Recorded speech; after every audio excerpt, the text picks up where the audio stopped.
അമ്മയുടെ പ്രതിഷേധത്തിൻ്റെ സാക്ഷിയായി ഈ അൽത്താരയിൽ നിർത്തിയതിന് അമ്മയ്ക്കും ഈശോയ്ക്കും 1000 നന്ദി ഞാൻ പറയുന്നു. എൻ്റെ പേര് എലിസബത്ത്. ഞാൻ കോട്ടയം ജില്ലയിലെ എളങ്കുളം എന്ന ഇടവകയിൽ നിന്ന് വരുന്നു. ഞാനൊരു നേഴ്സാണ്. 2023 ആണ് ഞാനിവിടെ ആദ്യമായിട്ട് ഉടമ്പടി എടുത്തത്. എൻ്റെ മമ്മി വഴിയാണ് ഞാനിവിടെ ആദ്യമായിട്ട് ഉടമ്പടി എടുക്കാൻ വരുന്നത്. 2024 ഞാൻ നഴ്സിംഗ് പാസ്സായത്. 2024 നഴ്സിംഗ് പാസ്സായതിന് ശേഷം എല്ലാ നഴ്സുമാരെയും പോലെ തന്നെ വിദേശത്ത് പോയി ജോലി ചെയ്യണം എന്നുള്ളതായിരുന്നു എൻ്റെ ആഗ്രഹം. അതിന് വേണ്ടിയിട്ട് ഞാൻ OET പഠിക്കാൻ വേണ്ടിയിട്ട് പോയി. ഇത് എൻ്റെ രണ്ടാമത്തെ സാക്ഷിയാണ് ഈ അൽത്താരയിൽ നിന്നുള്ള. OET പഠിക്കാൻ വേണ്ടിയിട്ട് പോയ സമയത്ത് ഞാൻ മാതാവിനോട് പ്രാർത്ഥിച്ച് ഇവിടെ വന്ന ഉടമ്പടി പുതുക്കിയിട്ടാണ് ഞാൻ പോയത്. OETയുടെ എക്സാം സെൻറ്ററിൽ പോയപ്പോഴും ഞാൻ ഉപ്പ് വിതറി പ്രാർത്ഥിച്ച് മാതാവിൻ്റെ കാശുരൂപവും തൈലവും ഒക്കെ തേച്ചാണ് ഞാൻ എക്സാമിന് പോയത്. ആ എക്സാം എനിക്ക് പാസ്സായി. പിന്നീട് ഞാൻ നഴ്സിങ്ങിന് റിക്രൂട്ട്മെൻറ്റ് എല്ലാം സ്റ്റോപ്പായി. UK നഴ്സുമാരെ എടുക്കുന്നില്ലാത്തൊരു സ്ഥിതിയായി. അപ്പോൾ എൻ്റെ ബ്രദറ് UK അപ്പോൾ ഇത്രയും കഷ്ടപ്പെട്ട് മാതാവിനോട് പ്രാർത്ഥിച്ച് എഴുതിയൊരു എക്സാം വെറുതെ എക്സ്പയർ ആയി പോകുന്നതിന് മുമ്പ് തന്നെ അവിടെ പോയി പിൻ നമ്പർ എടുക്കാൻ വരാൻ വേണ്ടിയിട്ട് പറഞ്ഞു എന്നോട്. അപ്പം എന്നോട് പറഞ്ഞു വിസിറ്റിംഗ് വിസയിൽ നീ കയറി വരാൻ പറഞ്ഞു. അപ്പോഴും ഞാൻ മാതാവിനോട് ഇവിടെ വന്ന ഉടമ്പടി പുതുക്കി. അപ്പോൾ എനിക്ക് മാതാവിനെയാണ് ഉടമ്പടി പുതുക്കി കഴിഞ്ഞപ്പോൾ എടുക്കാൻ കിട്ടിയത്. അപ്പം ഞാൻ എൻ്റെ പാസ്പോർട്ട് മാതാവിൻ്റെ രൂപത്തിൻ്റെ അടി വെച്ച് ഞാൻ പ്രാർത്ഥിച്ചു. മാതാവിനോട് പറഞ്ഞു ഇപ്പം ഞാൻ വിസിറ്റിംഗ് വിസയുടെ സ്റ്റാമ്പിലാണ് ഞാൻ കയറി പോകുന്നത്. തിരിച്ച് ഇവിടെ വരുമ്പോൾ എനിക്ക് ഒരു വർക്ക് വിസയുടെ സ്റ്റാമ്പ് അടിച്ച് ഇവിടെ വന്ന് സാക്ഷ്യം പറയാനുള്ള അനുഗ്രഹം എനിക്ക് തരണേന്ന് ഞാൻ പ്രാർത്ഥിച്ചു. അപ്പം എനിക്ക് വിസ അടിച്ച് കിട്ടിയത് സെപ്റ്റംബർ 7 മുതൽ മാർച്ച് 7 വരെയുള്ള ദിവസമാണ്. മാതാവിൻ്റെ ദിവസമായിട്ടുള്ള 7 എന്നുള്ള ഡേറ്റാണ് എനിക്ക് അവിടെയും കിട്ടിയത്. അങ്ങനെ ഞാൻ മാതാവിൻ്റെ ബർത്ത്ഡേയുടെ അന്ന് സെപ്റ്റംബർ 8 ഞാൻ UK പോയി ഞാൻ പിൻ നമ്പർ എടുക്കാൻ വേണ്ടി പോയതാണ്. അപ്പോൾ അവിടെ OSCE എക്സാമാണ് എഴുതേണ്ടത്. 3 അറ്റംപ്റ്റേ ഉള്ളൂ. ഒരു എക്സാമിന് ഏകദേശം 80,000 രൂപയോളം മുടക്കി ഞാൻ എഴുതുന്ന എക്സാമാണ്. അപ്പോഴും ഞാൻ പ്രാർത്ഥിച്ചു, മാതാവേ എനിക്ക് ഫസ്റ്റ് അറ്റംപ്റ്റിൽ തന്നെ എനിക്ക് പാസ്സാവാൻ പറ്റണം. ഇത്രയും കഷ്ടപ്പെട്ട് എഴുതുന്ന പരീക്ഷയാണ്, ഇനിയും ഒരു അറ്റംപ്റ്റും കൂടെ എന്നെ എഴുതിപ്പിക്കരുതേന്ന് പ്രാർത്ഥിച്ചു. അങ്ങനെ ഞാനും എൻ്റെ ഒരു ഫ്രണ്ടും ഉണ്ടായിരുന്നു. ഞങ്ങൾ എക്സാം സെൻറ്ററിനോട് ചേർന്നൊരു ഹോട്ടലിൽ തലേ ദിവസം ഞങ്ങൾ റൂം എടുത്തു. അന്ന് തന്നെ ഞങ്ങൾ എക്സാം സെൻറ്റർ പോയി കണ്ടു. പക്ഷേ പിറ്റേ ദിവസം 7:30 ഞങ്ങൾക്ക് എക്സാമിന് റിപ്പോർട്ട് ചെയ്യേണ്ട ടൈം. ഞങ്ങൾ എക്സാം സെൻറ്ററിൽ പോയി. പക്ഷേ ഞങ്ങൾ ഒത്തിരി അവിടെ നിന്ന് കറങ്ങി. പക്ഷേ ഞങ്ങൾ ഉദ്ദേശിച്ച സെൻറ്റർ ആയിരുന്നില്ല ശരിക്കുള്ള യഥാർത്ഥത്തിലുള്ള എക്സാം സെൻറ്റർ. 7:20 വരെ ഞങ്ങൾ ആ എക്സാം സെൻറ്റർ തപ്പി നടന്നു. UK പഞ്ച്വാലിറ്റി ഭയങ്കര ഇമ്പോർട്ടൻ്റ് ആണ്. നമ്മൾ ലേറ്റ് ആയിക്കഴിഞ്ഞാൽ നമ്മൾ എക്സാമിന് അവരെ എഴുതിപ്പിക്കില്ല. അപ്പം വെറും 10 മിനിറ്റേ ഇനി മുമ്പിലുള്ളൂ. അപ്പം ഞങ്ങൾ ഗൂഗിൾ മാപ്പ് ഇട്ട് നോക്കി കഴിഞ്ഞപ്പം യഥാർത്ഥത്തിൽ ഞങ്ങൾ എക്സാം എഴുതുന്ന സെൻറ്ററിലേക്ക് 25 മിനിറ്റ് ഞങ്ങൾക്ക് ഇനി നടക്കാനുണ്ട്. അപ്പോൾ ഇത്രയും പൈസ മുടക്കി എഴുതുന്ന എക്സാം എഴുതാൻ പറ്റില്ല. ആകെ 3 അറ്റംപ്റ്റേ ഉള്ളൂ. അപ്പോൾ ഞാൻ മാതാവിനോട് അവിടെ തന്നെ ഉപ്പിട്ട് ഞാൻ പ്രാർത്ഥിച്ചു, എക്സാം തോപ്പിച്ചാലും കുഴപ്പമില്ല, എങ്ങനെയും എനിക്ക് എക്സാം ഒന്ന് എഴുതിയാൽ മതി, മാതാവേ അതിനുള്ള കൃപ എനിക്ക് തരണേന്ന് ഞാൻ പ്രാർത്ഥിച്ചു. ആരും ഇവിടെ ഇല്ല. കറക്റ്റ് സമയമായപ്പം ഒരു ഇംഗ്ലീഷുകാരൻ അവിടെ നിൽക്കുന്നത് ഞാൻ കണ്ടു. ഞാൻ ആ മനുഷ്യൻ്റെ അടുത്തേക്ക് ഓടിച്ചെന്നു. ഞാൻ ഇപ്പോഴും വിശ്വസിക്കുന്നത് മാതാവ് ഞങ്ങൾക്ക് വേണ്ടിയിട്ട് അവിടെ ഒരാളെ ഒരുക്കി തന്നതാണെന്നാണ്. സഞ്ചാരി മാതാവ് ഒരുക്കി തന്നതാണെന്നാണ് ഞാൻ വിശ്വസിക്കുന്നത്. അങ്ങനെ ഞാൻ അദ്ദേഹത്തിൻ്റെ അടുത്ത് ചെന്ന് ഞാനിങ്ങനെ പറഞ്ഞു, ഞങ്ങളിങ്ങനെ എക്സാം എഴുതാൻ വന്നതാണ്, ഇന്ത്യയിൽ നിന്ന് വന്നതാണ്, ഞങ്ങളുടെ സമയം പോയി, ഇനി വെറും 10 മിനിറ്റേ ഞങ്ങൾക്ക് മുമ്പിലുള്ളൂ, 25 മിനിറ്റാണ് ഞങ്ങൾക്ക് നടക്കാൻ കാണിക്കുന്നത്, ഞങ്ങളെ ഒന്ന് സഹായിക്കുമോ? ആ മനുഷ്യന് ഒരു മടിയും കൂടാതെ ഞങ്ങളെ കറക്റ്റ് സമയത്ത് എക്സാം സെൻറ്ററിൽ കയറി. ഇനി 5 മിനിറ്റ് ഉണ്ട്. ആ സമയം 5 മിനിറ്റും കൊണ്ട് ആ മനുഷ്യൻ ഞങ്ങളെ ആ എക്സാം സെൻറ്ററിൽ ഞങ്ങളെ എത്തിച്ചു. മാതാവ് ഒരുക്കി തന്നയാളാണെന്നാണ് ഞാൻ ഇപ്പോഴും വിശ്വസിക്കുന്നത്. ആരും ഇല്ലായിരുന്നു ആ സമയത്ത്. എക്സാം പോലും എഴുതാൻ പറ്റാതിരിക്കേണ്ട ഒരു സാഹചര്യമായിരുന്നു അവിടെ ഉണ്ടായിരുന്നത്. മാതാവിൻ്റെ ഇടപെടൽ കാരണം എനിക്ക് ആ എക്സാം എഴുതാൻ വേണ്ടി പറ്റി. എക്സാം എഴുതാൻ പോയപ്പോഴും ഞാൻ എക്സാം സെൻറ്ററിൽ ഉപ്പ് വിതറി പ്രാർത്ഥിച്ചു, തൈലം തേച്ചു, കാശുരൂപം വെച്ചാണ് ഞാൻ പ്രാർത്ഥിച്ചാണ് കയറിയത്. ഞാൻ മാതാവിനോട് പറഞ്ഞു, മാതാവേ മാതാവായിരിക്കണം എക്സാമിനറായിട്ട് എനിക്ക് കൂടെ വരേണ്ടത്. അങ്ങനെ തന്നെ എനിക്ക് എക്സാം എഴുതാൻ പറ്റി. എക്സാം ടഫായിരുന്നു. അപ്പോഴും ഞാൻ പ്രാർത്ഥിച്ചു, മാതാവ് എനിക്ക് തരും എന്ന് ഞാൻ ഉറച്ച് വിശ്വസിച്ചു. പിറ്റേ ദിവസം എൻ്റെ റിസൾട്ട് വന്നു. അത്ഭുതകരമായി ഞാൻ പാസ്സായി. അത് കഴിഞ്ഞ് എനിക്ക് OSCE എക്സാം പാസ്സായി. പിന്നീട് എനിക്ക് മാതാവിൻ്റെ പ്രതിഷീകരണത്തിൻ്റെ അടുത്ത ഡേറ്റ്, അതായത് ഒക്ടോബർ 7 എന്നുള്ള ദിവസം എനിക്ക് UK NMC രജിസ്ട്രേഷൻ എനിക്ക് കിട്ടി. അങ്ങനെ എനിക്ക് പിൻ നമ്പർ അവിടെ കിട്ടി. പിന്നീട് ഞാൻ UK ഒരു ജോലിക്ക് വേണ്ടി ഞാൻ ഒരുപാട് കഷ്ടപ്പെട്ടു. ഇപ്പം UK ഉള്ളവർക്കറിയാം ജോലി കിട്ടാൻ വളരെ ബുദ്ധിമുട്ടാണ്. അപ്പം ഞാൻ 2000-ന് മേലെ ഞാൻ ആപ്ലിക്കേഷൻ അവിടെ ഇട്ടു. അപ്പം എൻ്റെ ഒരു അറിവിൽ കെയർ ഹോമാണ് എനിക്ക് കിട്ടാൻ എളുപ്പം എന്നാണ് ഞാൻ വിചാരിച്ചത്. ഒരു NHS കിട്ടാനുള്ളൊരു യോഗ്യത എനിക്കില്ല എന്ന് ഞാൻ ഉറച്ച് വിശ്വസിച്ചായിരുന്നു അപ്പോഴും. കാരണം അതിനുള്ള ഒരു ഇംഗ്ലീഷ് ഫ്ലുവൻസിയോ അതിനുള്ള കഴിവോ ഒന്നും എനിക്കില്ല. അപ്പം ഞാൻ NHS അപ്ലൈ ചെയ്തേയില്ല. പകരം ഞാൻ 2000 ആപ്ലിക്കേഷൻ ഞാൻ കെയർ ഹോമുകളിൽ ഞാൻ അപ്ലൈ ചെയ്തു. 6 സ്ഥലത്തുനിന്ന് കെയർ ഹോമുകളിൽ എനിക്ക് ഇൻ്റർവ്യൂ കിട്ടി. 6 ഇടത്തുനിന്നും കുറച്ച് കെയർ ഹോമുകളിൽ എന്നെ റിജക്റ്റ് ചെയ്തു. ഒരു കെയർ ഹോമിൽ നിന്ന് എനിക്ക് ഓഫർ ലെറ്റർ വരെ ലഭിച്ചു. പക്ഷേ ഏറ്റവും ലാസ്റ്റ് എല്ലാം പ്രോസസ്സിംഗ് ഒക്കെ അടുത്താകുമ്പോഴത്തേക്ക് അവർ പറയും വിസ സ്പോൺസർഷിപ്പ് അവർക്ക് തരാൻ പറ്റില്ല എന്ന് പറഞ്ഞുകൊണ്ട് അവരെന്നെ തള്ളിക്കളഞ്ഞു. അപ്പോൾ എനിക്ക് തിരിച്ചു പോരേണ്ട ഒരു സാഹചര്യം വന്നു. പിന്നീട് എനിക്ക് മനസ്സിലായി കെയർ ഹോമുകളിൽ അപ്ലൈ ചെയ്തിട്ട് എനിക്ക് കാര്യമില്ല, NHSലും കൂടെ അപ്ലൈ ചെയ്യണം. ഞാൻ ഓരോ ആപ്ലിക്കേഷൻ ഇടുമ്പോഴും ഇവിടുത്തെ മാതാവിൻ്റെ കാശ് രൂപം വെച്ച് പ്രാർത്ഥിച്ച് കുരിശ് വരച്ചാണ് ഞാൻ ഓരോ ആപ്ലിക്കേഷൻ ഇട്ടുകൊണ്ടിരുന്നത്.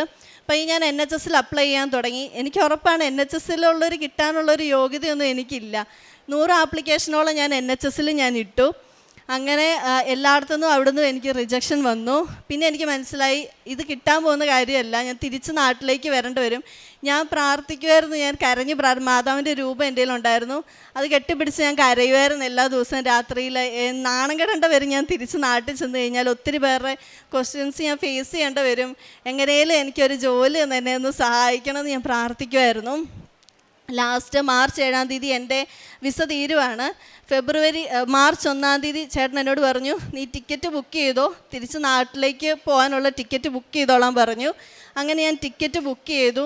ഫെബ്രുവരി 16 എന്നിട്ട് ഫെബ്രുവരി 15 എനിക്ക് ഒരു ഇൻ്റർവ്യൂ കോളും ഒരിടത്തൊന്നും വന്നില്ല. അപ്പോൾ ഞാൻ പ്രതീക്ഷിച്ചു തിരിച്ച് നാട്ടിൽ പോവുക, അതാണ് ഇനിയുള്ള എൻ്റെ അടുത്ത മുന്നിലുള്ള കാര്യമെന്ന്. അങ്ങനെ ഫെബ്രുവരി 16-ാം തീയതി ഒരു NHSന്ന് എനിക്കൊരു ഇൻ്റർവ്യൂ വന്നു. അത്രയും നാൾ ഒരു ഇൻ്റർവ്യൂ പോലും, ഒരു NHSന്ന് പോലും എനിക്ക് ഇൻ്റർവ്യൂ കോൾ വന്നില്ല. ഞാൻ എപ്പോഴും പ്രാർത്ഥിക്കുമായിരുന്നു NHSലെ ഒരു ഇൻ്റർവ്യൂ തന്നാൽ മതി. കാരണം അതെങ്ങനെയാണെന്നൊന്ന് അറിയാൻ. എന്നെ പാസ്സാക്കൊന്നും വേണ്ട, ഞാനത് പ്രതീക്ഷിക്കുന്നില്ല. എനിക്കൊന്ന് അറ്റ്ലീസ്റ്റ് ഒന്ന് അറ്റൻഡ് ചെയ്യാനുള്ളൊരു ഭാഗ്യം എനിക്ക് തരണമെന്ന് ഞാൻ പ്രാർത്ഥിച്ചിരുന്നു. അങ്ങനെ ഫെബ്രുവരി 26 ഞാൻ പോരുന്നതിന് 2 ദിവസം മുമ്പ്, അതായത് മാർച്ച് 1-ന് ഞാൻ ടിക്കറ്റ് എടുത്തു. ഫെബ്രുവരി 26-ന് എനിക്ക് ഇൻ്റർവ്യൂ അറ്റൻഡ് ചെയ്യാനുള്ള ഭാഗ്യം മാതാവ് തന്നു. ഇൻ്റർവ്യൂവിന് പോയപ്പോഴും ഞാൻ ഇവിടുത്തെ കാശ് രൂപവും തൈലവും ഉപ്പും ഒക്കെ ഞാൻ അവിടെ വിതറി പ്രാർത്ഥിച്ചിരുന്നു. അപ്പോഴും ഞാൻ പ്രാർത്ഥിച്ചു, എൻ്റെ ഇൻ്റർവ്യൂവറായിട്ട് മാതാവായിരിക്കണേ വരേണ്ടത്. എൻ്റെ ലാസ്റ്റ് ചാൻസാണ്. ഞാൻ 2 ദിവസം കഴിയുമ്പോൾ ഞാൻ നാട്ടിലേക്ക് തിരിച്ചു പോരുക. പിന്നെ എനിക്ക് യാതൊരു മാർഗ്ഗവും ഇല്ല. ഇനി എനിക്കിവിടെ നാട്ടിൽ കയറാനുള്ളൊരു രക്ഷയുള്ളൂ. എൻ്റെ കൂട്ടുകാരൊക്കെ നാട്ടിൽ കയറിയിട്ട് എല്ലാവരും ഇറങ്ങി പോരുക, തിരിച്ച് നാട്ടിൽ നിന്ന് പ്രൈവറ്റിലൊക്കെ കയറിയിട്ട്. അപ്പം മാതാവേ എന്നെ എങ്ങനെയും രക്ഷപ്പെടുത്തണേ, എൻ്റെ ലാസ്റ്റ് ചാൻസാണ് കേട്ടോ എന്ന് പറഞ്ഞ് ഞാൻ പ്രാർത്ഥിച്ചു. അന്ന് എനിക്ക് ഇൻ്റർവ്യൂവിന് കിട്ടിയ സമയം എന്ന് പറയുന്നത് നമ്മുടെ നാട്ടിലെ 2:30, മാതാവ് പ്രത്യക്ഷപ്പെട്ട 2:30-ക്കാണ് എനിക്ക് അവിടെ ഇൻ്റർവ്യൂ ഉണ്ടായിരുന്നത്. അന്ന് UK ടൈം 2:30-ക്കാണ് അവരെന്നെ വിളിച്ച് പറഞ്ഞത്, നീ ഇൻ്റർവ്യൂ പാസ്സായി, നിന്നെ ഞങ്ങൾ സെലക്ട് ചെയ്യുക എന്നുള്ളത്. വെറും ഒരു കെയർ ഹോം പ്രതീക്ഷിച്ചിരുന്ന എനിക്ക് UK-ലൊരു NHSൽ ജോലി ചെയ്യാൻ യോഗ്യതയില്ല എന്ന് പ്രതീക്ഷിച്ച എനിക്ക് മാതാവ് ഒരുക്കി തന്നത് ഒരു NHS ആയിരുന്നു. അവിടെ ജോലി ചെയ്യാനാണ് മാതാവ് എനിക്ക് അവസരം തന്നത്. അപ്പം ഞാൻ മാതാവിനോട് പറഞ്ഞു, എന്ന് എനിക്ക് വിസ അടിച്ച് കൈ കിട്ടുന്നോ അതിൻ്റെ പിറ്റേ ദിവസം ഞാനിവിടെ വന്ന് സാക്ഷ്യം പറയുമെന്ന് ഞാൻ മാതാവിനോട് പറഞ്ഞിരുന്നു. ഇന്നലെ എൻ്റെ വിസ എനിക്ക് കിട്ടി. ഞാനീ 13-ാം തീയതി തിരിച്ച് UK-ക്ക് പോവുകയാണ്. UK-ലെ തന്നെ ഏറ്റവും നല്ലൊരു ആശുപത്രിയായിരുന്നു മാതാവ് എനിക്ക് വേണ്ടി കരുതിയത്. ഒരു കെയർ ഹോം ആയിരുന്നില്ല. മാതാവിനും ഈശോയ്ക്കും എൻ്റെ മെറിറ്റ് കൊണ്ട് കിട്ടിയതേ അല്ല, not by my merit but by the grace of God. ഇത്രയും അനുഗ്രഹങ്ങൾ തന്ന ഈശോയ്ക്കും മാതാവിനും കോടാനുകൂടി നന്ദി ഞാൻ പറയുന്നു. പ്രേക്ഷിത പ്രവർത്തനമായിട്ട് ഇവിടുന്ന് കിട്ടുന്ന പത്രം, ഞാൻ ഏറ്റവും കൂടുതൽ പത്രം കൊടുത്തിരുന്നത് ഓട്ടോ ഓടിക്കുന്ന ചേട്ടന്മാർക്ക് ഏറ്റവും കൂടുതൽ കൊടുത്തിരുന്നത്. കാരണം അവർക്കാണ് ഏറ്റവും കൂടുതൽ സമയം, കുറേ ഫ്രീ ടൈം അവർക്ക് കിട്ടുന്നുണ്ട്. അപ്പോൾ ഞാൻ അവർക്കാണ് കൂടുതൽ പത്രം വിതരണം ചെയ്തുകൊണ്ടിരുന്നത്. അതുപോലെ തന്നെ എൻ്റെ മുമ്പിൽ ആര് സഹായത്തിന് വന്നാലും എന്നാൽ കഴിയുന്ന സഹായം ഞാൻ ചെയ്യുമായിരുന്നു. അതുപോലെ തന്നെ ആത്മീയമായിട്ട് ഞാൻ ഹോസ്റ്റലിൽ താമസിച്ചിരുന്ന ചാപ്പലിൽ തന്നെ എല്ലാ ദിവസവും കുർബാന ഉണ്ടായിരുന്നു. ഞാൻ ഒരു ദിവസം പോലും കുർബാന മുടക്കാതെ എല്ലാ ദിവസവും കുർബാനയ്ക്ക് പോയിരുന്നു. ഇവിടെ എൻ്റെ ജപമാല റാലി കഴിഞ്ഞ 2024 നടന്ന ജപമാല റാലിയിൽ ഞാൻ തന്നെ ഇനീഷ്യേറ്റീവ് എടുത്ത് എൻ്റെ കൂട്ടുകാരെ KSRTC ഒക്കെ ബുക്ക് ചെയ്ത് ഞാൻ എൻ്റെ കൂട്ടുകാരെ ഇവിടെ കൊണ്ടുവന്നു, റാലിയിൽ പങ്കെടുപ്പിച്ചു. അതുപോലെ തന്നെ ഞാൻ വഴിയായിട്ട് എൻ്റെ കൂടെ പഠിക്കുന്ന ഒരുപാട് കുട്ടികൾ ഇവിടെ വന്ന് ഉടമ്പടി എടുക്കാൻ വേണ്ടിയിട്ട് സാധിച്ചു. ഞാൻ OSCE എക്സാം എഴുതാൻ പോയപ്പോഴും ഞാൻ അവിടെ ഉണ്ടായിരുന്ന ചേച്ചിമാർക്കും ഒക്കെ ഞാൻ മാതാവിനെ പറ്റി പറഞ്ഞു കൊടുക്കുകയും മാതാവിൻ്റെ പത്രമൊക്കെ കൊടുക്കുകയും ചെയ്തിരുന്നു. ആത്മീയ ജീവിതമായി എല്ലാ ദിവസവും ഞാൻ അച്ഛൻ്റെ ഡെയിലി ബ്രെഡ് കൂടുമായിരുന്നു. അതുപോലെ തന്നെ അച്ഛൻ്റെ ചൊവ്വാഴ്ചകളിലെ ധ്യാനം ഞാൻ ഷെയർ ചെയ്യുമായിരുന്നു. പിന്നെ കുർബാന ഞാൻ ഒരിക്കലും മുടക്കിയിട്ടില്ല, ജപമാല മുടക്കിയിട്ടില്ല. അരമണിക്കൂർ എല്ലാ ദിവസവും ബൈബിൾ വായിച്ചിട്ടേ ഞാൻ കിടക്കത്തുള്ളൂ. ഇത്രയും അനുഗ്രഹങ്ങൾ തന്ന മാതാവിനും ഈശോയ്ക്കും കോടാനുകോടി നന്ദി പറയുന്നു. ഇനിയും മുന്നോട്ട് ഞാൻ ഈ ഉടമ്പടി ജീവിതം തന്നെ നയിക്കാനാണ് തീരുമാനിച്ചത്. അവരുടെ കഷ്ടതകളിൽ ദൂതനെ അയച്ചില്ല, അവിടുന്ന് തന്നെയാണ് അവരെ രക്ഷിച്ചത്. തൻ്റെ കരുണയിലും സ്നേഹത്തിലും അവിടുന്ന് അവരെ കരങ്ങളിൽ വഹിച്ചു. യെശയ്യാ പ്രവാചകൻ്റെ പുസ്തകം 63-ാം അധ്യായം 9-ാം വചനമാണ്. നമ്മുടെ കഷ്ടതകളിൽ, നമ്മുടെ വേദനകളിൽ കൂടെ നിൽക്കുന്ന ഒരു ദൈവത്തെയാണ് നാം കാണുന്നത്. ഉടമ്പടി വഴി നമുക്ക് ഏറ്റവും കൂടുതൽ അനുഭവിക്കാൻ സാധിക്കുന്നത് ദൈവത്തിൻ്റെ ആ ദൈവ സാന്നിധ്യമാണ്. ഓരോ മക്കളുടെ സാക്ഷ്യത്തിലും നാം കേൾക്കുന്നത് ദൈവ സാന്നിധ്യം അവരെങ്ങനെ അവരുടെ ജീവിതത്തിൽ അനുഭവിച്ചു എന്നാണ്.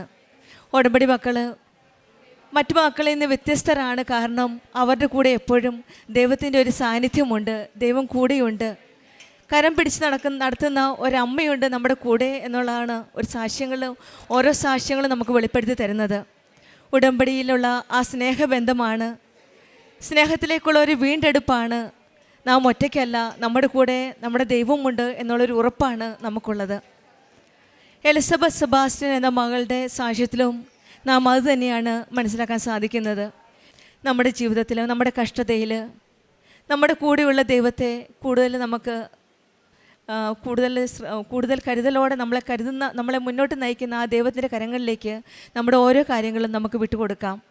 നമ്മുടെ എല്ലാ ഭാരങ്ങളും ആ കരങ്ങളിൽ ഏൽപ്പിച്ചു കൊടുക്കുമ്പോൾ നമ്മളെ താങ്ങുന്ന തൻ്റെ കരുണയിലും സ്നേഹത്തിലും അവിടുന്ന് അവരെ കരങ്ങളിൽ വഹിക്കുന്നു. നമ്മളെ കരങ്ങളിൽ വഹിക്കുന്ന ആ ദൈവത്തിൻ്റെ കരങ്ങളിലേക്ക് നമ്മുടെ ഓരോ പ്രശ്നങ്ങളും പ്രതീക്ഷകളും എല്ലാം നമുക്ക് സമർപ്പിച്ച് പ്രാർത്ഥിക്കാം. എലിസബത്തിനും കുടുംബത്തിനും ലഭിച്ച ഈ വലിയ അനുഗ്രഹങ്ങൾക്ക് നമ്മൾക്ക് കരങ്ങളടിച്ച് ദൈവത്തെ മഹത്വപ്പെടുത്താം. യേശുവേ നന്ദി, യേശുവേ സ്തുതി, ആവേ മരിയ. അത്യപൂർവ ദൈവാനുഭവങ്ങൾ ഇനി നിങ്ങൾക്കും സ്വന്തം. ഈ യൂട്യൂബ് ചാനൽ ഇതുവരെ സബ്സ്ക്രൈബ് ചെയ്തിട്ടില്ലെങ്കിൽ ഇപ്പോൾ തന്നെ സബ്സ്ക്രൈബ് ചെയ്യുക. ഈ വീഡിയോ ഇപ്പോൾ തന്നെ നിങ്ങളുടെ സുഹൃത്തുക്കൾക്ക് ഷെയർ ചെയ്തുകൊണ്ട് കർത്താവിൻ്റെ പ്രേക്ഷിതരാകുക.